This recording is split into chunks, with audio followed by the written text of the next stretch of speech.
Yeah, step into the cage, let's go. It's the Maniacs, you ready for the show? Can't catch a load of Joe B in the place. Bringing heat to the mic, we're winning this race. Yeah, from the octagon fire to the studio mics. Tune in weekly, we're dropping the spikes. Analyzing every punch, every kick that lands. Maniacs in the game, playing with fans' demands. Ken's got the insight, Joe's got the flair. Mapping out the fights, will take you anywhere. So grab your popcorn, buckle up tight. This is a Huddle Sports Network broadcast. You can find us on Roku TV, Amazon Fire TV, Facebook, and of course YouTube. Get all your NFL news here first. What's up, guys? Back again, MMAniacs Podcast. I'm getting there. Joined as always by the bearded Packer fan, Ken, a.k.a. Bare Knuckle Ken. Got to switch his little nameplate out. But, yeah, dude, good times. Exciting day. Just went and got laid on, like I was telling Ken before the show, just got laid on by a 250-pound D1 wrestler. And he's like, oh, that sounds fun. Like, when you get used to it, it's all right. Like he just has to ease it in, not jam it in. Have you seen that Ralphie May where he's talking about just ease it in. No, don't go full jackhammer, dude. Like, But well, nice to know that your butthole fucking relaxed enough and you didn't have any tearing. No, only my pride. So yeah, dude, it was fun though. We worked half guard. Again, we're still in half guard, and like Professor actually demonstrated a couple techniques on me, and man, like it's cool because like Professor only generally demonstrates on higher belts, right? Like even if it's like, let's say, a white belt class, he'll go with only the highest stripes, so today we had a blue, and we had two blues and a purple, but he even got me in there and demonstrated on me a couple times, and I'm 4-stripe white belt. So it felt good because it's like you're one of the upperclassmen, I mean, that part of it feels good. The rest of it doesn't feel good. Because, dude, like, I would rather have that 250-pound wrestler on me than Professor, dude. Let me just tell you, like, that man is 160, 170 pounds, but he feels like a Volkswagen is laying on me, dude. Like, it's just, bro, I mean, he's been doing it 40 years, dude. Like, there's just, his top pressure is so heavy and so uncomfortable, dude. Like, and so it's sort of a badge of honor, like, so he'll put you in he'll put a technique on you, and then he'll be like, go, move. And you're like, but I can't move. Well, I can't move. But you got to try. You got to try to fight, because he's like, he wants to show the rest of the class when your opponent is going to try to do this or this is how you can, Mm-hmm.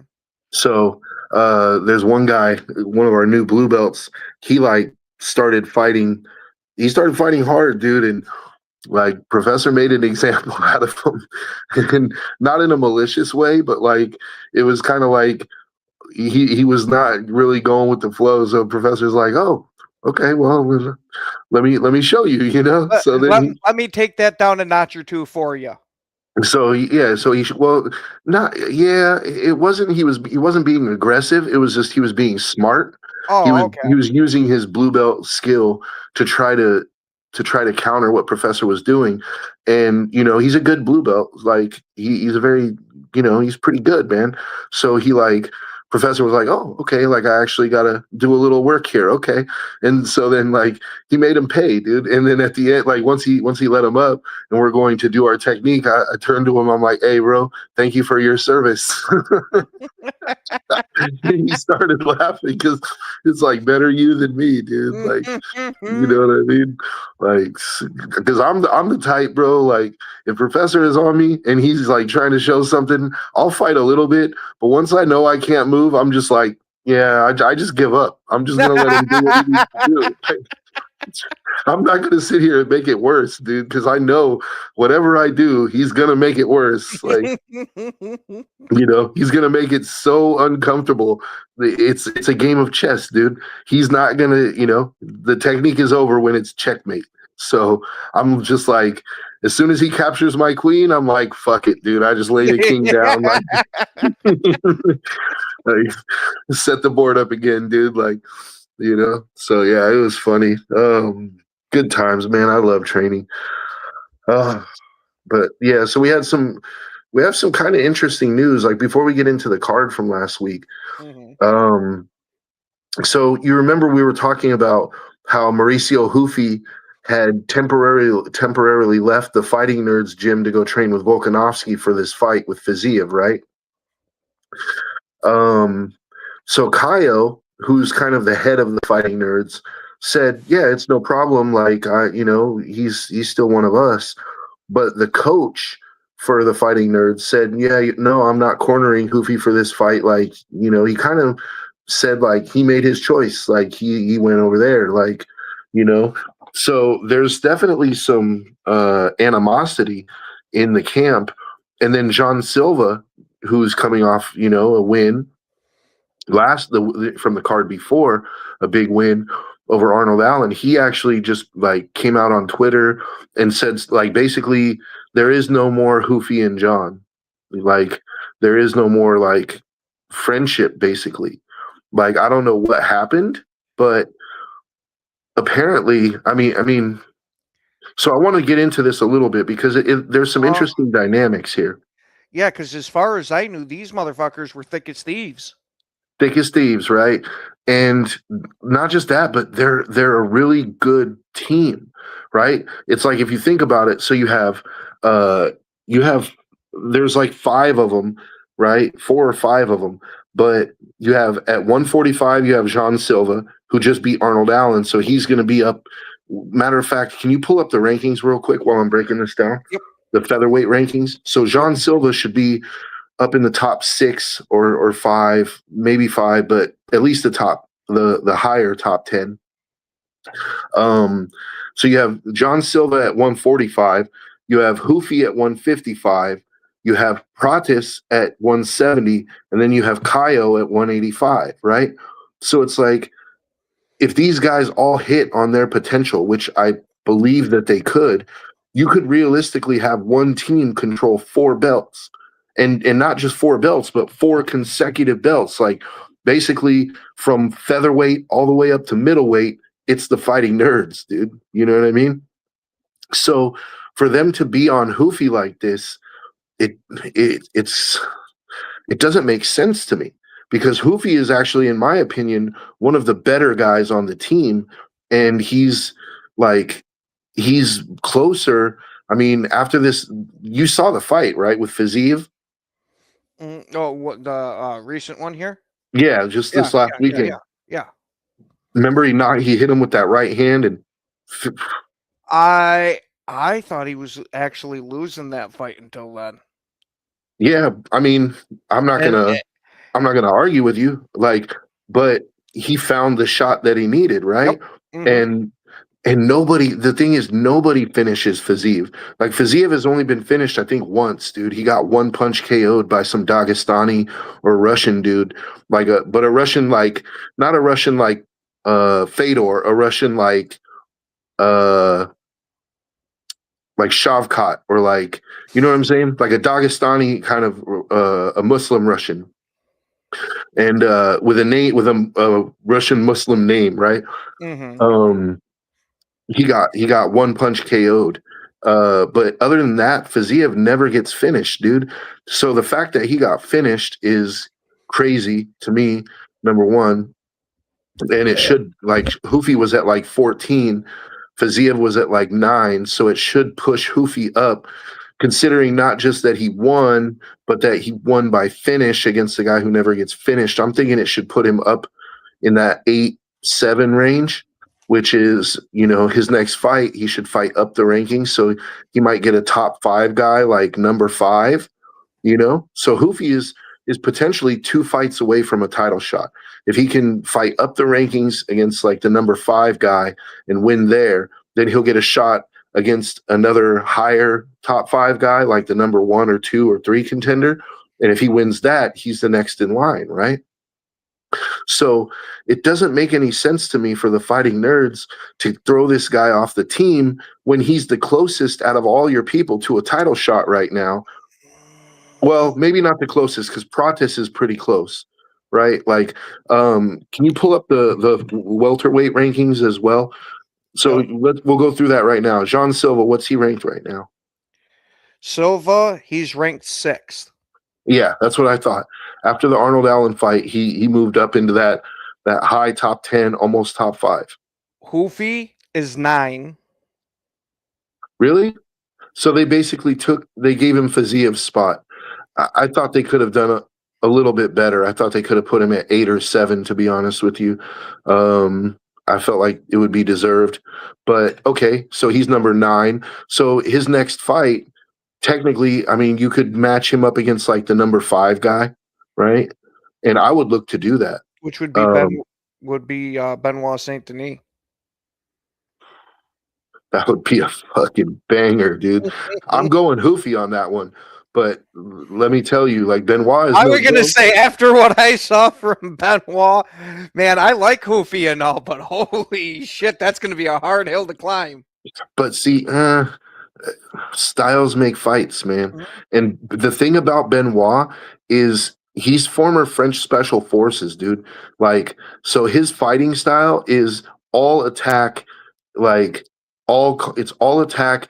He blows his load before the 3rd round, dude. You know what I mean? Like, he's gonna give you 1.5 to 2 rounds of everything he's got, and then he's just spent, you know? So if you can weather the storm, he's going to be there and he also he's hittable. Like he doesn't have the best defense in the world. He's a good striker. He has decent grappling. It's not anything to write home about.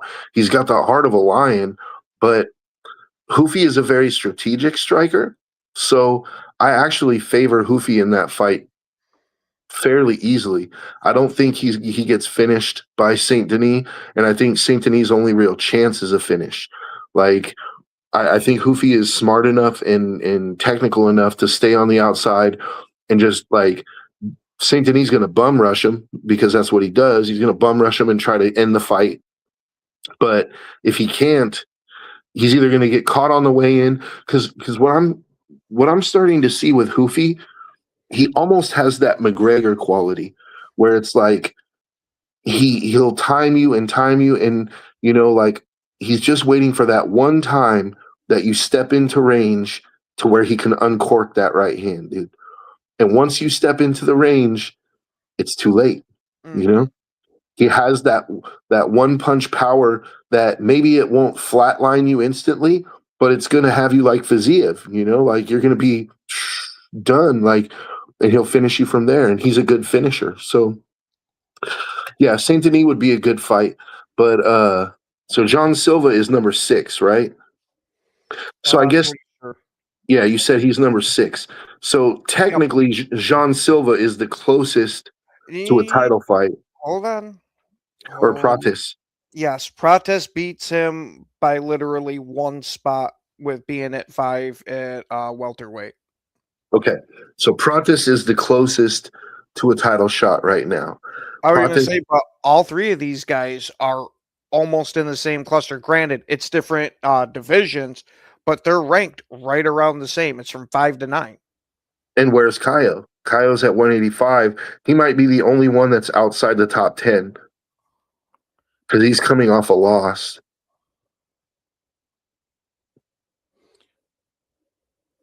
So he might be the only one that's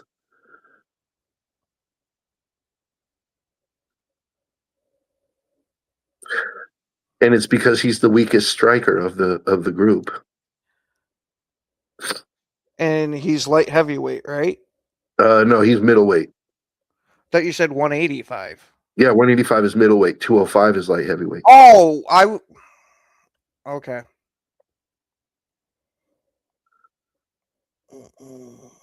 So Okay, yeah, he's 7. see, so they're all So inside all the in top. that clutch. Yep. They're all inside the top 10. And I don't know if anybody remembers, but about 6 months ago, maybe a little longer, I said that before, when they were all in the top 15, even like, and some of them weren't even in the top 15, I said that the Fighting Nerds, within the next year to year and a half, they were going to have at least one champion. I said that. Mm-hmm. So, I don't, whatever people might have thought, but if you look at it now, they got 4 guys. I mean, if Hoofy is staying on the team, they got 4 guys that are in the top 10 right now. One of those guys is going to get a title shot. Yes, but I just had the lovely, horrible idea. Oh, excuse me.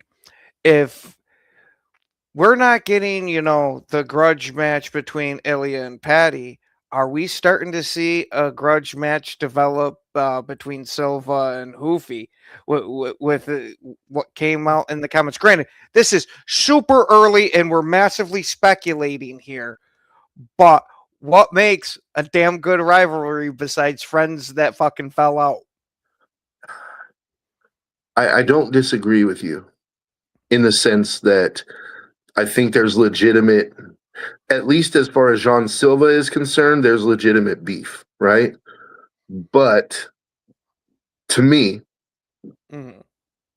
and I don't know how the Fighting Nerds handle this kind of stuff, but let me just tell you, in my gym, I say my gym, like the gym I train at, not my gym, obviously, but in my academy, if there's a problem between 2 guys, we settle it on the mats, and then we shake hands and we go our way. Like, it's so I think that this kind of, it's either going to get solved in house and we'll never hear about it, but they'll just all of a sudden be cool again, and they may never be friends like they were again, but at least Mm-hmm. the pecking order is going to get established, And I gotta be honest with you, Hoofy outweighs Jean Silva. Like, it, I mean, if they actually had, like, if they put the gloves on, like the training gloves, because they're not going to let them just straight up fight, right? But they might put them in the cage together with the gloves and say, "Hey, dude, like, you guys are going to go until you're done. Like, let's go ahead and like, where nobody's recording, nobody's, we're all here. The team is going to watch, but nobody's going to say shit. Like, nothing's getting out." And if anything does leak, whoever leaks it is kicked the fuck out of the gym. Like, and we're all going to kick their ass, right? Like, I could see it getting settled like that. Especially because, that's kind of how native Brazilians tend to handle things, According to my professor, that's how they handled things in the Carlson Gracie gym too. Like, there were guys that had beef all the time because the way that Carlson did things, Carlson was, a great man. And so I don't want this to sound like something bad that Carlson was doing, but Carlson would pit his guys against each other. He would incite rivalries amongst his guys because rivalry brings out the best competition, right?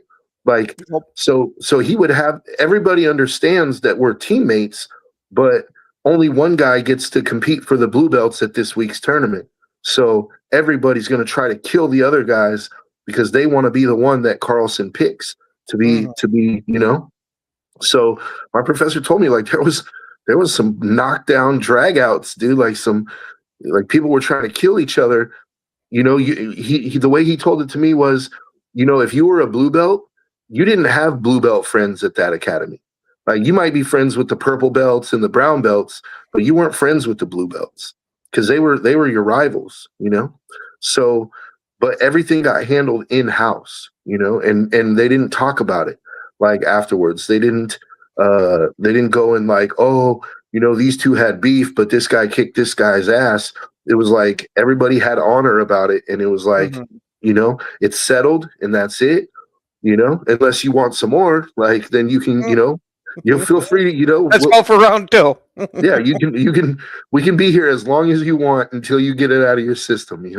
So I kind of feel like that's how they'll settle it at the Fighting Nerds. But there's the chance that since the coach is already kind of siding with Silva, that Hoofy just says fuck it and he just goes and trains with Volkanovski, because he won his fight. He trained with Volkanovski for this card and he won his fight. So go ahead. Yeah, I got a feeling that that's kind of what it's banking towards, just from what you told me there, with the coach coming out and saying something, and now a teammate saying something. To me, at least as of right now, it seems like it's almost like they're kind of breeding that environment. Granted, that might not be the exact phrase to use for it, but there's obviously something going on and it's festering over there because it's now spread from the coach over to Silva. Are we going to start to see kind of the turn against Hoofy with the Fighting Nerds? Well, okay. So let's break this down a little more, because to me, this is an interesting thing, right? Mm-hmm. Like, you can learn a lot about psychology of the sport here. Let's break it down. Like, why, in your opinion, why do you think the Fighting Nerds are so mad? And it's not all the Fighting Nerds, but why do you think some of the Fighting Nerds are so mad at Hoofy for going to train with Volkanovski? I think for the exact same reason that the coach feels disrespected that he went and trained with someone else for that fight instead of him. Okay, but that's just one fight. Okay, what I'm getting at is there's deeper things here. Like for example, what division does Jean Silva fight in? Silva is featherweight. Who's the champion at featherweight? Volk. So a guy that you train with every day now goes for his fight camp to go train with the guy who's the champion in your division. What kind of questions does that raise in your mind? Yeah, it can definitely raise the question there of, is this guy really for me type of shit in a teammate aspect. But it's more than that. To me personally, and this is my own view, is I wouldn't have too much of an issue with it if, like you said, it's just the one fight type of thing and you want to become a master at your craft.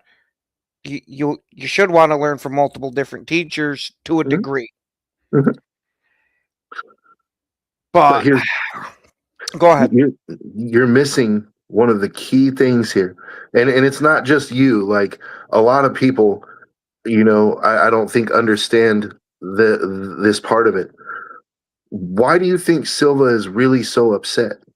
It's you said because it's like you're going to train over there instead of with us. It's kind of disrespect, right? Mm-hmm. But it's not just that. Volkanovski is the champ at your weight class, at my weight class that I'm fighting at. You're over there training with him. What are you saying to him about me? Oh, okay. That's what I already had implied. But you also have the inverse of that now that this guy has trained with the champ, if you're actually buddies, he might be able to give you a few extra tips when he comes back. But with what's going on right now, that might push him over to Volk to, hey, let me give you a few insights on Silva. But that's the thing, is I think that Silva thinks that Hoofy already did that. I think that because think about this. If you're Hoofy, you're going over there to train with him. Do you think, as much of a competitor as Volk is, do you think that he doesn't see Silva on the radar? Do you think he doesn't watch the top 5 and top 10 and see who's coming down the pipeline?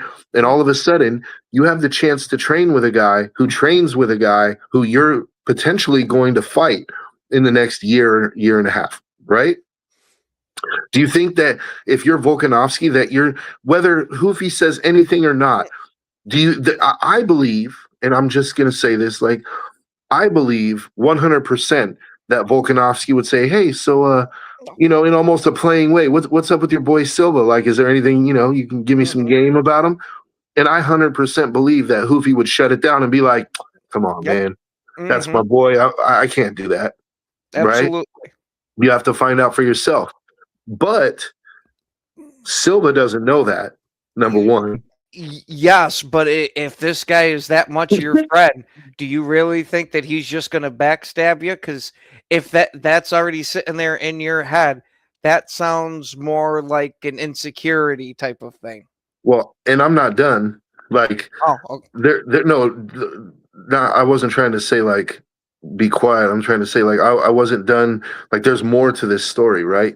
We're even with Silva. So like Silva, he's mad for more than one reason, is my point. He's mad because number one, you're by going over here and training with Volkanovski, you're basically saying that our gym is not good enough, that you lost because of us, our gym is not good enough, so you need to go somewhere else to better your game, right? So it's a slight on the gym in a sense, even if it's not Hoofy's intention, that's the perception, right? Number two, and I don't think that's even disputable. Like, everybody is even saying, yeah, Hoofy went there because he felt there were holes in his game that he needed to address. They even mentioned it on the broadcast. Number two, the coach and all that team, they have pride as a team.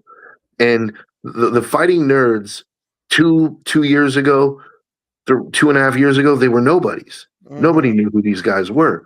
They've built what they've built, right? So now for Hoofy to all of a sudden want to go train somewhere else, you got to think, even Kaio, even though Kaio is supportive of Hoofy, you got to think that all of those guys are thinking, WTF, dude?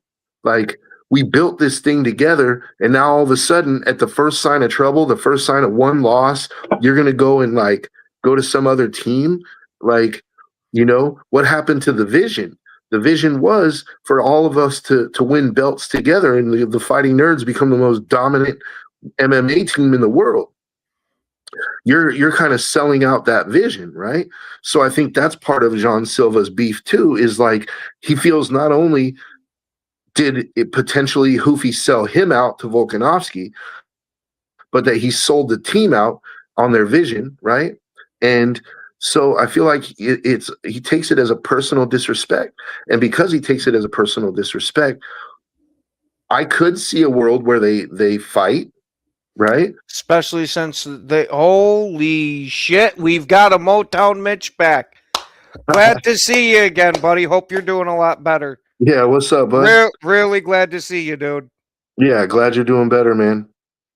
So I could see a universe where they fight. But to me, I think Hoofy's too smart for that.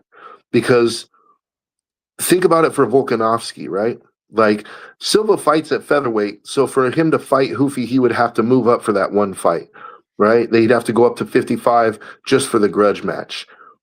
And if Hoofy wins, he's basically taking care of Volkanovski's light work for him. Like, that's a bad perception. You're already under suspicion with your team, and then you're going to fight. Oh, we're glad to hear you're out of the hospital, man. We're praying that you have yourself a speedy recovery. Believe me, we've missed talking shit back and forth with you. Yeah, no doubt. We're glad to hear that, and just keep getting better, man. Just take it easy, get your rest.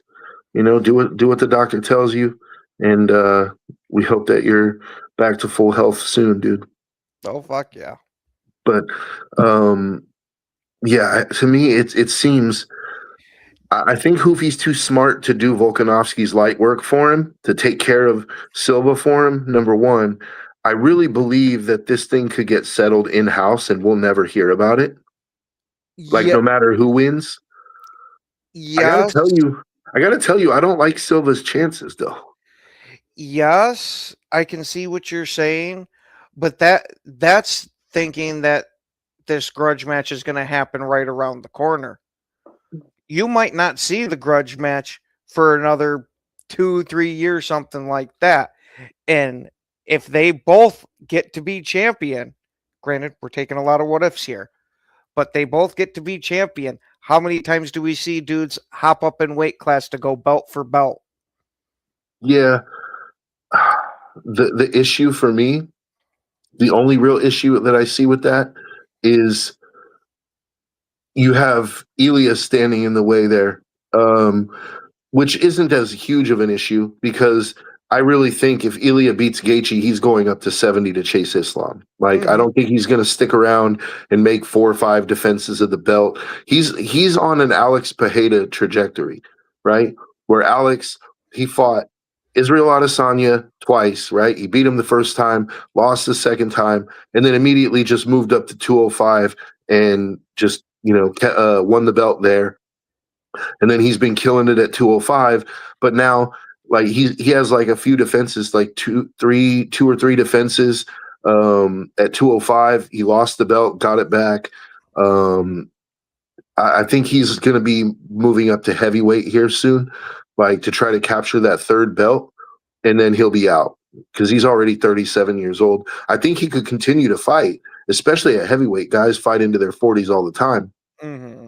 I don't know if he's big enough to fight heavyweight long term, but I don't think that's his plan anyway. He's made a lot of money, and if he goes up and captures that third belt at heavyweight, I think he defends it maybe once if there's a legit enough challenger, and then he's out. He's going to retire, go make movies or commercials or whatever, just sit on the beach or go back to the tire shop and just pound tires.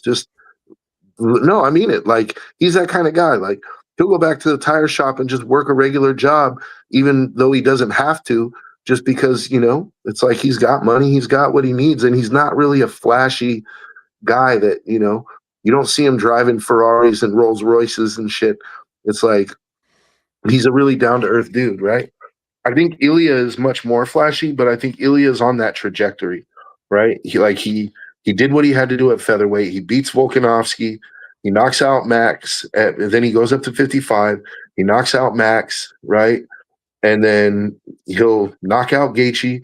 And then he wants Islam because Islam is the most prized scalp in the company at this point.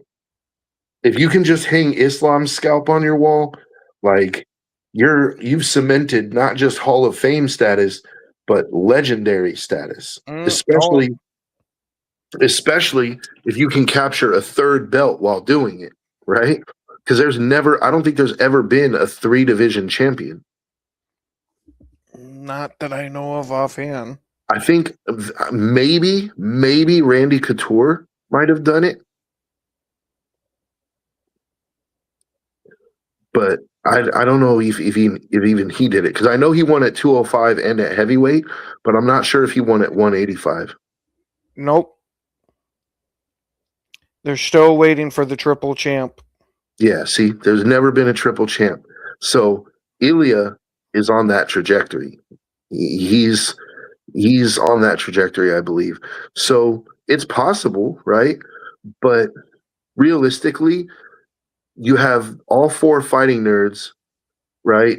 4 of them are in line. They're in the top 5, top 10 for title shots, right? How many of those realistically do you think are going to win the belt, though? That's the thing. Like, I don't think all 4 of them are going to come away with belts. Hey, what's up, Brent? Like, let's break that part of it down real quick. So, like, at 45, do you see Jean Silva beating Volkanovski? It's Caio, or however you pronounce his name, is the one that had the super meteoric rise in Brazilian Jiu-Jitsu, right? Yeah. Okay, then no. Because I wasn't sure if it was Silva or Caio that had the insane Jiu-Jitsu. Yeah, no, it's Caio, but Caio's at 85. Yeah. That's what I was deciding. Yeah. So, I see. So you're saying if Caio was the one at 45, you might lean towards him. Yes. Even then, Volkanovski is a superior striker, and Brian Ortega had Volkanovski in a full-on locked-up guillotine and still couldn't finish him. Like Volkanovski was like this close to passing out and somehow got out of that thing, dude. Like Volkanovski is hard to beat, bro. He has that never say die attitude. He's never out of the fight unless you literally knock him out, which is the only way to do it with him. So, and it's been done. Islam did it, Ilya did it. So, to me, Silva's only chance is that. But if he couldn't even finish Arnold Allen, who is very tough, but Arnold Allen is nowhere near the fast and twitchy striker that Volkanovski is, and then you have the wrestling on top of it. Volkanovski is good everywhere, dude. Like Volkanovski doesn't have crazy power. Like he's a volume striker for sure, but he's just so fast. Like you saw what he did to Diego Lopez again, right? This last weekend, and you saw what Diego Lopez did to John Silva. So I know that we're doing a little bit of MMA math here. Yeah. But hey, sometimes, yes, even though the styles make the fights and all that shit, sometimes you get that fucking inkling that, dude, dog walk to dog walk, there's a good chance that there's going to be a loss. Now, maybe it might not be another dog walk for Silva and Volk, but I kind of see a dog walk. That's why I gave the face I did. But not a dog walk in the sense of like, let's see. I'm trying to not a dog walk like Amanda versus Pena 2, right? Not that kind of a dog walk, like a 50-43. Just a 50-45 easy decision where it's never in any question, and Volkanovski just sticks and moves for 5 rounds and wins a comfortable decision, right? To me, that's what I see happening. But Volkanovski is getting older, man. And he's at that point, at those lower weights, 35 seems to be where people kind of fall off the cliff. How old is Volkanovski now? He's got to be 36, 30, maybe even close to 37. Like I think he maybe 34. He's at that point. He's 37. 37, dude. So he's already living on borrowed time, dude. Like, and the thing is, with those really small, those younger or those smaller weights, their decline is generally not gradual. Yeah, it's all of a sudden just one fight, they're just washed, right? Mm-hmm. So to me, that's Silva's biggest chance is, does he just show up on the one night that Volkanovski falls off the cliff?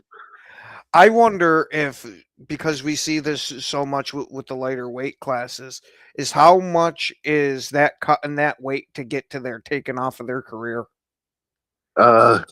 Probably more than heavyweights. Because that's kind of my point of it, is that you generally got to cut less. Because I don't remember, in UFC, is it like boxing to where the heavyweight is just a minimum, there's no cap? No, the cap is 265. Okay. So they have to make 265. Okay. But they can be anywhere between 207 and 265 pounds. So these guys are cutting down from 300, like 285, depending on if you're a big fat guy or if you're a big bulk, like an Aspinall type. Aspinall's probably not cutting a whole lot of weight, He probably walks around at like 275 and he's just a beast, right? Like, so he probably cuts 10 pounds. Like the heavyweight's easy for him. But a guy like Derek Lewis, he's cutting 30 pounds of fight camp. I guarantee it. You think that man doesn't like to eat in between fights? So that's my thing, is like, it just depends on if Volkanovski decides to fall off a cliff on that day. And the thing is, the longer that it goes, the more it favors him falling off a cliff. Because Silva right now is what, number 6, we just said? Yep. So that means he's got another fight at least. He's got to fight a guy in the top 5. which is like, let's say they'll give him 4 or 5, right? Then if they want to stretch it out a little more, they could give him another fight, like 2 or 3, right? So they could stretch 2 fights out, but in that time, that's 2 more defenses for Volkanovski. I personally don't think they make him fight twice. I think at number 6, they'll give him a guy, let's say like number 3, and if he beats the number 3 guy, they'll probably give him the shot.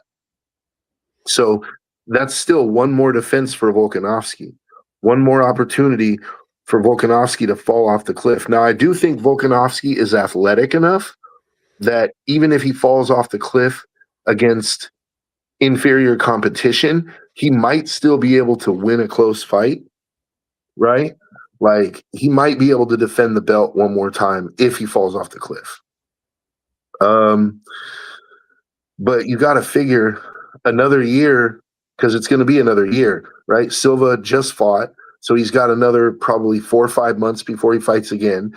Then they'll have to build up the fight. They'll have to sign the fight, build up the fight for him and Volkanovski. So he's looking at about a year from a title shot if he wins that next fight, right? A whole nother year is not going to be kind to Volkanovski, dude. Right? Now you're talking 38 at 145. So I don't know many 38-year-olds that weigh 145 just to start with. Well, Volkanovski doesn't even weigh 145. He cuts weight. You know, I don't think it's natural for a guy to weigh 145 pounds. Shit. My brother, who, granted, obviously he's not a fighter or anything like that, has been about 130 most of his life. About when he was approaching that 40 range, he packed on like a good 30, 40 pounds, of just not even changing anything, just his metabolism slowing down. Mm-hmm.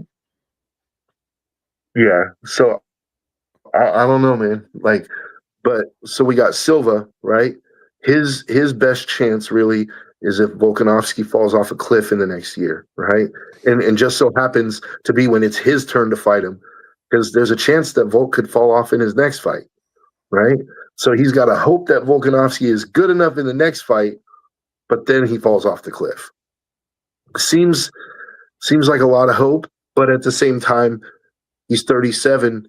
I don't know when his birthday is, but time is not on his side, right? Hold on. September. So 8 months. That's less than a year. He'll be 38. He'll be 38 and almost a half by the time they fight. If they fight. It's not looking good, right? Mm-hmm. So Silva, we'll say, has a decent chance, right? Maybe a little more than a decent chance. Somewhere in the 40 to 60% range that he can win the belt in the next year. Now let's go up to 55. Hoofy. Oh, you don't think it's that high? I don't think it's up to 60. Even with Volk possibly taking a step back. I said 40 to 60, but I can agree with 40, and then you could get me to agree to 50, but 60, I can't put him as the favorite personally, at least right now.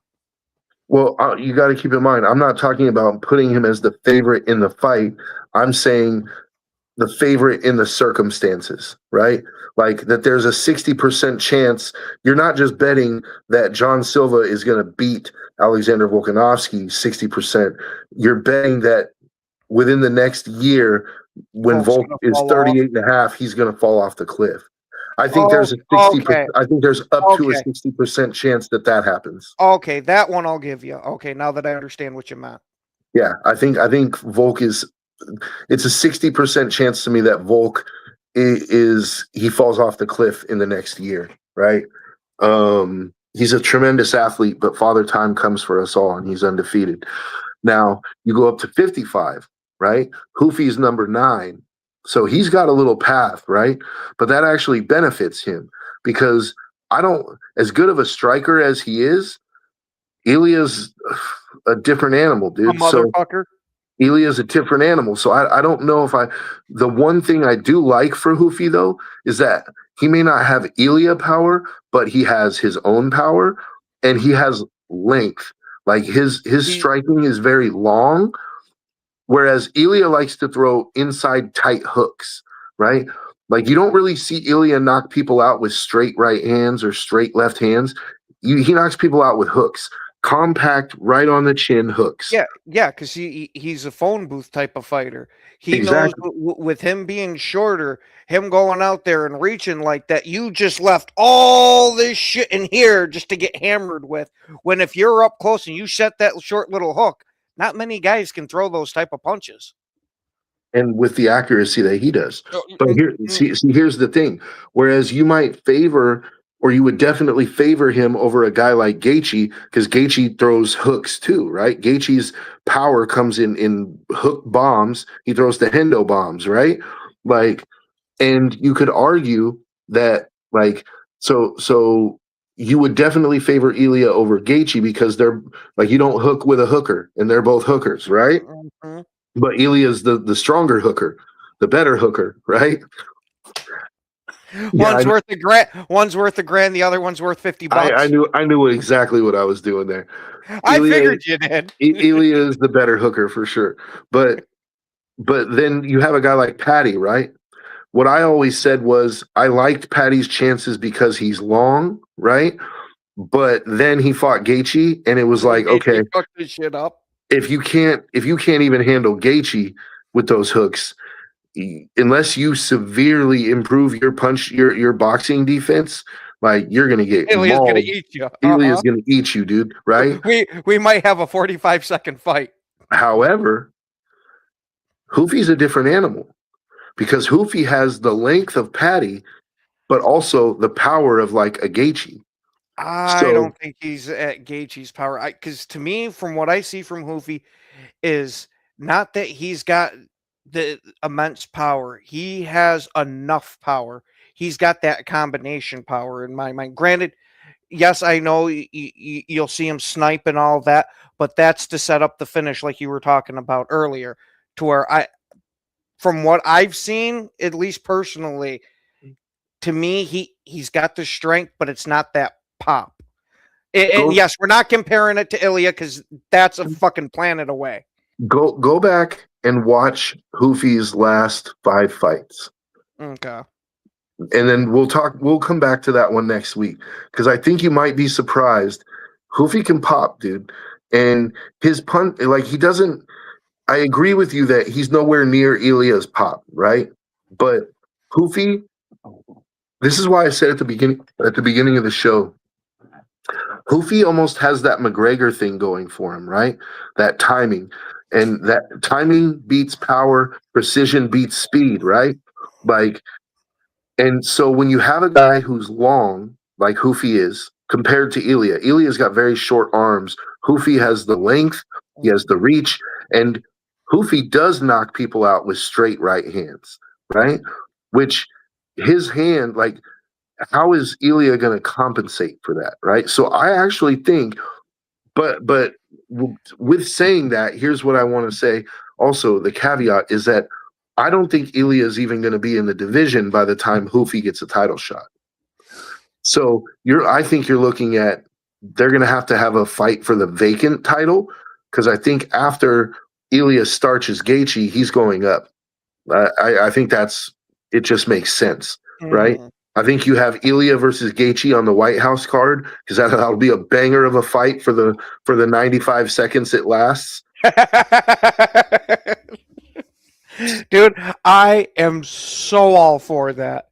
Yeah, that's going to be a great fight for the time it lasts, dude. Like because Gaethje is not a quitter, and Gaethje's not easy to knock out, but he can be knocked out. So he's going to take some bombs, and he's going to give some bombs. Oh, absolutely. Gaethje isn't known as the most violent man in a violent sport for no fucking reason. Right, and that's what I'm saying. Like, but Gaethje also, he's starting to look a little bit washed, right? So, but he's still, the power is the last thing to go, and I do think.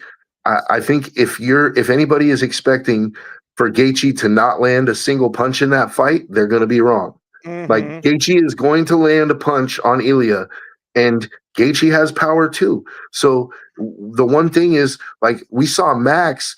I thought Max was doing a really good job of boxing with Ilya up until the point he got caught. Like, in my opinion, Max was winning the fight until he got caught.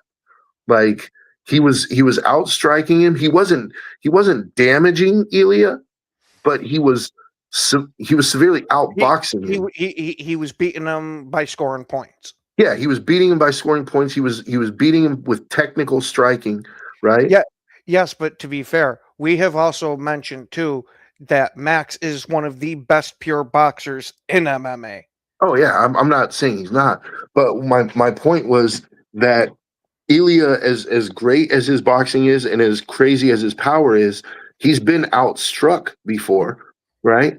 And so I'm not saying Gaethje is going to do that, but Gaethje hits a hell of a lot harder than Max does. You know?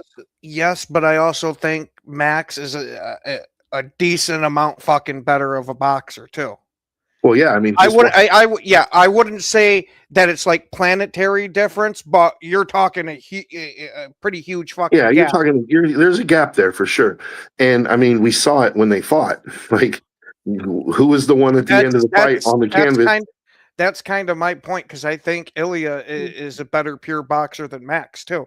Even though in that fight he was getting them on the scorecards, you got to look at the whole thing in total. And part of the boxing is, hey, you can't let yourself get caught like that. And if you do, you better be one of the dudes that's got an iron fucking chin.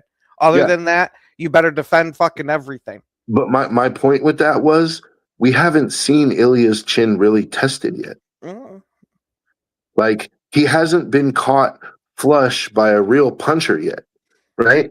And Gaethje is that. If nothing else, Gaethje is a real puncher. So I'm curious to see when Ilya. I expect that he'll take it and he'll keep going, but it's just, I want to see how Ilya takes that bomb to the jaw that Gaethje throws. Like, if he eats it, damn, dude, that's a scary. You're fucked. if he eats it, that's a scary motherfucker, dude. Yeah, because not only does this some bitch have dynamite for hands, but you can't even hurt him now. But you can't hurt him now. Like, it's like he's like the T-1000, bro. It's like, remember, Schwarzenegger was the T-800, and it's like the T-1000 is just a superior model, bro. I'm sorry, it's liquid metal, dude. And, like, you know what I mean? You punch a hole in it, and it just heals itself back up. Like, yep. And there ain't gonna be no M79 to save you this time. No, dude. So it's like, to me, like, that'll be the interesting thing. But I think Ilya's done at 55 either way. He's going up for that Islam fight, which creates an interesting opening, because remember, we're in the grand scheme of things. I know we're talking a lot about, the divisions right now, but the conversation that we started with was the Fighting Nerds' potential at these 4 weight classes. Who has the best chance to win a belt, right? So I think Hoofi, simply based on the fact that Ilya is gonna, in my opinion, is gonna go up, I think that increases Hoofi's chances greatly. Yeah, because I'd assume that even after the Ilya fight, that Gaethje's going to retire after that. Unless he fucking somehow fucking wins that one, I think he's retiring. And how many more fights do we got out of Oliveira? So that would be the champion, number 1 and number 3 off the board right away. Granted, speculation here. And Max is no spring chicken either, right? And so actually the next card is Max and Oliveira for the BMF belt.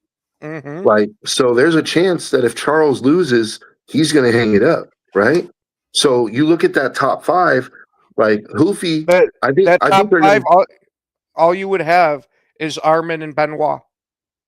Yeah. So Armin and Benoit, and Armin is going to get the next shot. After Gaethje, Armin gets the next shot.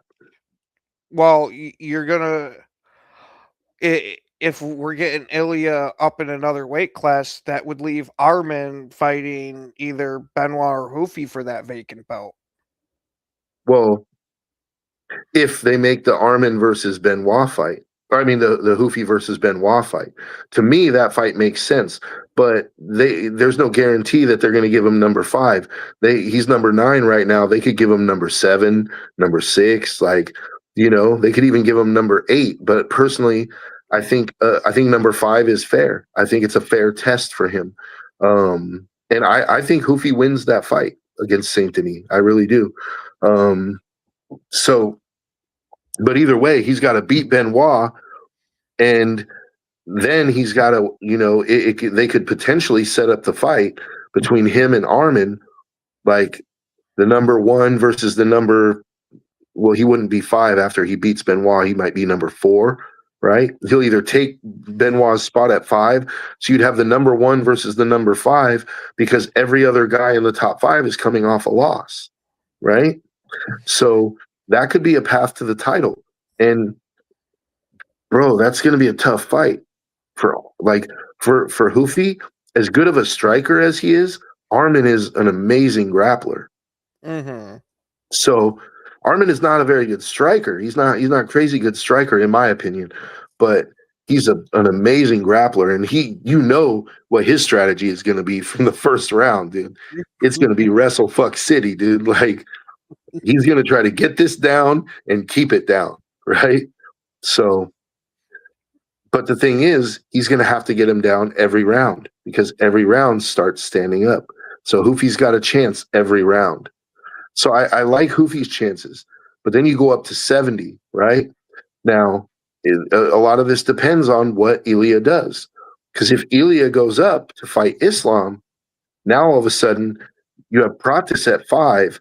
Pratis might have to fight one more time, right? He might have to fight one of those guys in the top 5 to get a shot. Who's Islam's next defense right now? Have they even talked about it? No, not that I can think of. That's what I'm saying. Yeah, let me look just to see. I haven't heard anything about it. Like, who's Islam's defense going to be, right? Like, nobody has really established themselves as the clear-cut number 1 contender in that division, I don't think. Like, you have Ian Machado Gary. He's the only thing I'm starting to see is Michael Morales. See, you remember Morales? You remember what Morales did in his last fight, right? Let me look to see which one it was. We talked about this one. Oh, yeah, okay.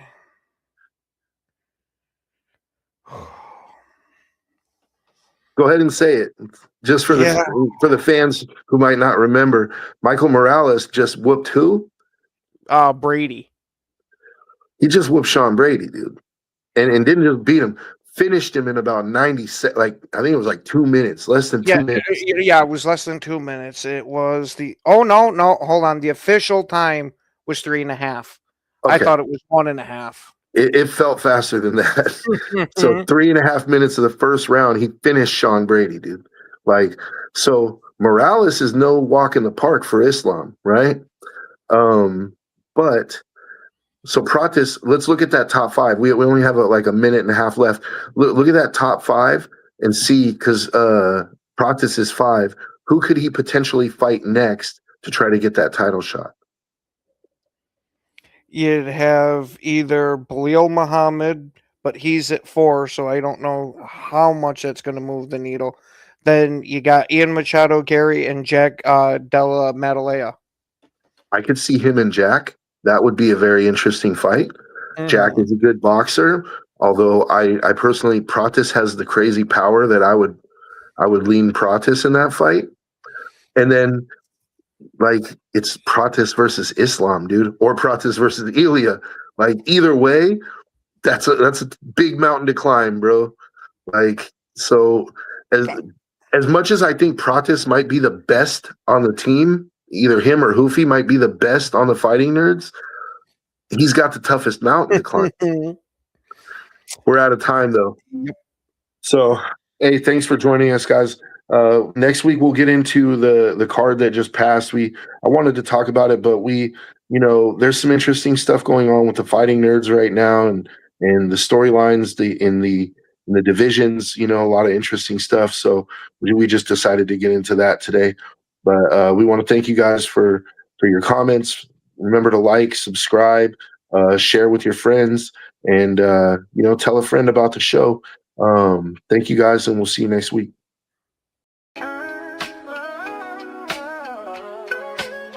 Yeah, yo, it's game time, ain't no messing around.